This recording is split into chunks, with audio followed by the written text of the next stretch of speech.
अस्सलाम वालेकुम स्टूडेंट। आज हम अपना नेक्स्ट टॉपिक डिस्कस करने जा रहे हैं। टॉपिक का नाम है सॉलिड स्टेट। ठीक है, हमने पहले अपने प्रीवियस लेक्चर्स के अंदर हमने गैस स्टेट के बारे में डिस्कस किया था। उसके अलावा हमने लिक्विड स्टेट को भी डिस्कस कर लिया कंप्लीट। ठीक है, प्रीवियस जो हमारा लेक्चर था वो उसका लास्ट टॉपिक था डेंसिटी पे। ठीक है ना, आज हम सॉलिड स्टेट को देखते हैं। अब हमें पता है कि जो सॉलिड स्टेट है ये मैटर की थर्ड फॉर्म होती है। अब सॉलिड स्टेट की अगर हम देखें कि इसकी स्पेसिफिक यानी कि डेफिनेट वॉल्यूम भी होता है, डेफिनेट शेप भी होती है। ठीक है ना, अब अगर एक बात की जाए इनके मॉलिक्यूल्स के दरमियान स्पेसिस की,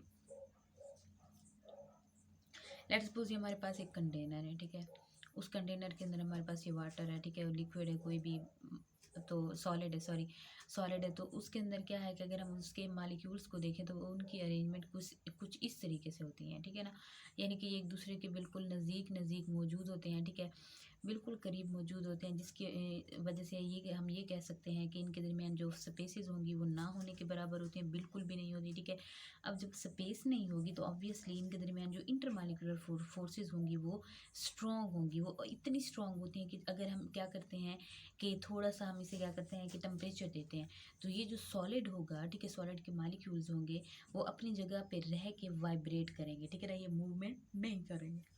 और इसलिए क्या होता है कि जो डिफ्यूजन का अमल होता है इनके अंदर वो भी नहीं होता। वजह वजह यही होती है कि इनके जो मालिक्यूल्स होते हैं उनके दरमियान इंटर मालिकुलर फोर्सेस स्ट्रॉन्ग होती हैं। ठीक है, वो एक दूसरे के साथ मजबूती से जुड़े होते हैं, स्ट्रॉन्गली एक दूसरे को इन्होंने होल्ड किया होता है।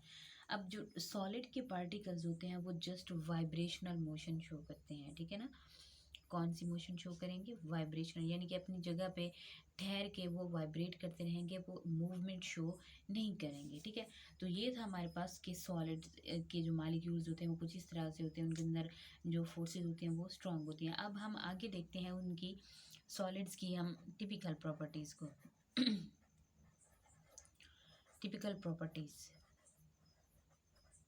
अब टिपिकल प्रॉपर्टीज़ में हमारे पास सबसे पहली जो प्रॉपर्टी है वो है मेल्टिंग पॉइंट। ठीक है ना, अब अगर हम देखें मेल्टिंग पॉइंट, अब अभी हमने बात की है कि जो हमारे पास सॉलिड होते हैं, ठीक है, सॉलिड के मॉलिक्यूल्स के अंदर वाइब्रेशनल किनेटिक एनर्जी होती है। ठीक है ना, अब इसी पॉइंट पे हम यहाँ पे वापस आते हैं। ठीक है, हमारे पास ये क्या है, कंटेनर है, उसके अंदर हमने सॉलिड के कोई सॉलिड है। ठीक है, सॉलिड के मॉलिक्यूल्स आपको नज़र आ रहे हैं, वो एक दूसरे के बिल्कुल नज़दीक हैं। ठीक है, इस वजह से क्या है कि इनके अंदर स्पेस ना होने के बराबर है, स्पेस ना होने के बराबर है तो इंटर मॉलिक्यूलर फोर्स स्ट्रॉन्ग है। अब फोर्स स्ट्रॉन्ग है तो क्या होगा कि ये मूवमेंट भी शो नहीं करते। ठीक है, अब हम क्या करते हैं कि अगर हम किसी इस सॉलिड को, ठीक है, हम इस सॉलिड को हीट करते हैं, नीचे से टेम्परेचर देते हैं, टेम्परेचर देते हैं तो क्या होता है कि मालिक्यूल्स की जो वाइब्रेशनल एनर्जी होगी, ठीक है, वो इंक्रीज़ होगी। जब वाइब्रेशनल एनर्जी इंक्रीज़ होगी तो क्या होगा कि पार्टिकल्स अपनी स्पेस पर, ठीक है, अपनी जगह पे ठहर के तेज़ी से वाइब्रेट करेंगे।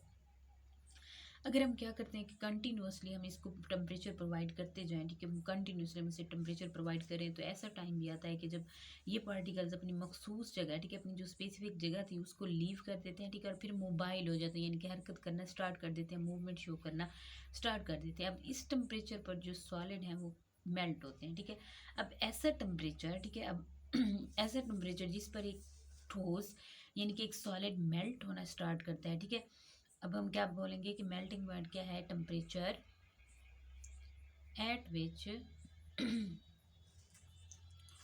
सॉलिड मेल्ट, जहाँ पे कोई सॉलिड मेल्ट होता है उसे हम कहते हैं बॉइलिंग पॉइंट। ठीक है, और फिर क्या होगा कि जो लिक्विड स्टेट होगी ये उसके साथ डायनामिक कंडीशन के अंदर आ जाएंगे। ठीक है ना, अब इसे हम कह रहे हैं मेल्टिंग पॉइंट। अगर हम देखें कि जैसे हमारे पास ठोस सॉलिड के जो कंपाउंड्स होते हैं उनके इसी वजह से जो मेल्टिंग पॉइंट होते हैं वो हाई होते हैं। ठीक है ना, नेक्स्ट हमारे पास प्रॉपर्टी है रिजिडिटी। अब रिजिडिटी को अगर हम देखें, रिजिडिटी का मतलब होता है कि सख्तपन।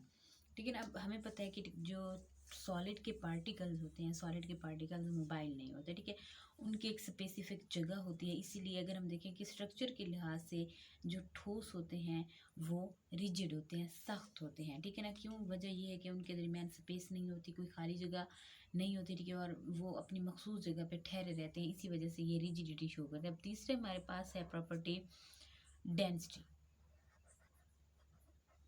डेंसिटी, अब हमें पता है कि जो सॉलिड हमारे पास चीज़ें होती हैं, ठीक है, वो माय और गैसेस की निस्बत थोड़ी सी वो थोड़ी-सी हैवी होती हैं, ठीक है ना? अब चूँकि हमें पता है कि जो ठोस के पार्टिकल्स होते हैं, ठीक है, सॉलिड के पार्टिकल्स होते हैं, वो एक-दूसरे के साथ स्ट्रॉन्गली एक-दूसरे से जुड़े होते हैं, अटैच्ड होते हैं, ठीक है? और उन पार्टिकल्स के दरमियान खाली जगह नहीं होती। इसीलिए ये मादा की यानी कि ये मैटर की तीनों फॉर्म के अंदर, ठीक है, में से सबसे ज़्यादा जो डेंसिटी है वो सॉलिड की होती है, ठीक है ना? अब मिसाल के तौर पे जैसे हमारे पास एल्यूमीनियम की डेंसिटी है, ठीक है, 2.70 ग्राम पर सेंटीमीटर क्यूब। अगर हम देखें दूसरी तरफ हमारे पास जैसे आयरन है, ठीक है, आयरन की डेंसिटी यानी कि लोहे की डेंसिटी अगर हम देखें तो उसकी डेंसिटी होती है 7.86 ग्राम पर सेंटीमीटर क्यूब। यानी कि हम ये देख रहे हैं कि जो हमारे पास लोहा है, ठीक है, आयरन है, ये हम ये कह सकते हैं, ठीक है, सॉरी, तांबा है, ठीक है, लोहा है जैसे हमारे पास, ठीक है। अब इसकी जो हमारे पास डेंसिटी है, इसकी डेंसिटी ज़्यादा है एज़ कम्पेयर टू एल्यूमिनियम के, ठीक है ना? तो ये थी हमारे पास सॉलिड स्टेट, ठीक है, उसके typical properties. I hope so आपको क्लियर हो गया होगा, तो काइंडली लाइक कीजिएगा, सब्सक्राइब कीजिए।